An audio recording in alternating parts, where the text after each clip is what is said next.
Hello.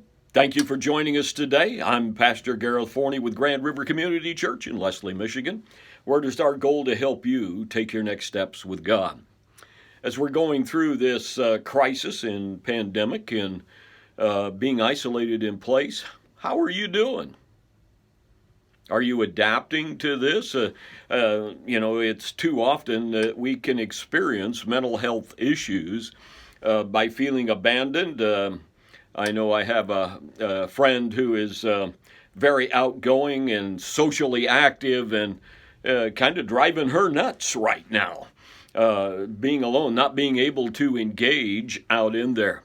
And sometimes we can get that way. We can go stir crazy, man. I mean, a week is one thing, but here we are moving a month down the line and we're still looking at weeks ahead before we're able to engage in our normal activities.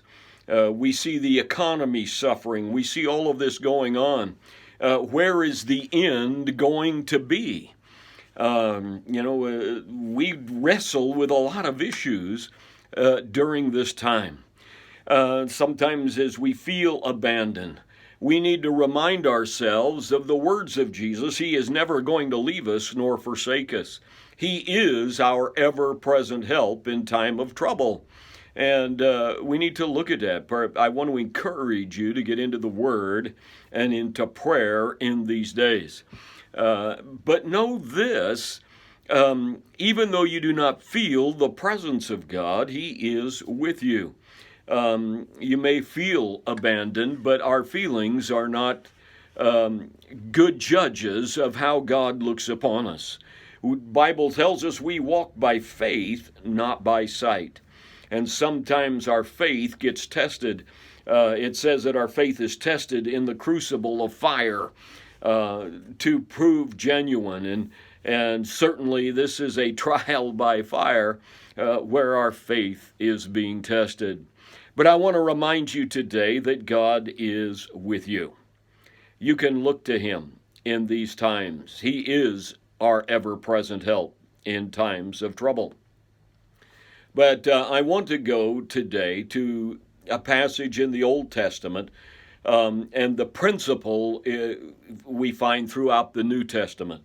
And it is the priestly blessing that we find in Numbers chapter 6, verse 24 and following, as God instructs His priests to speak words of blessing over the people. And you've probably heard a number of my messages. Maybe you have, maybe you haven't. But I close almost every message with a summary of this particular blessing, because we need to know that God's hand is upon us. We need to hear it from others. We need to take it into our heart and our mind and process what it means. It says this in Numbers chapter 6, verse 24, "The Lord bless you and keep you."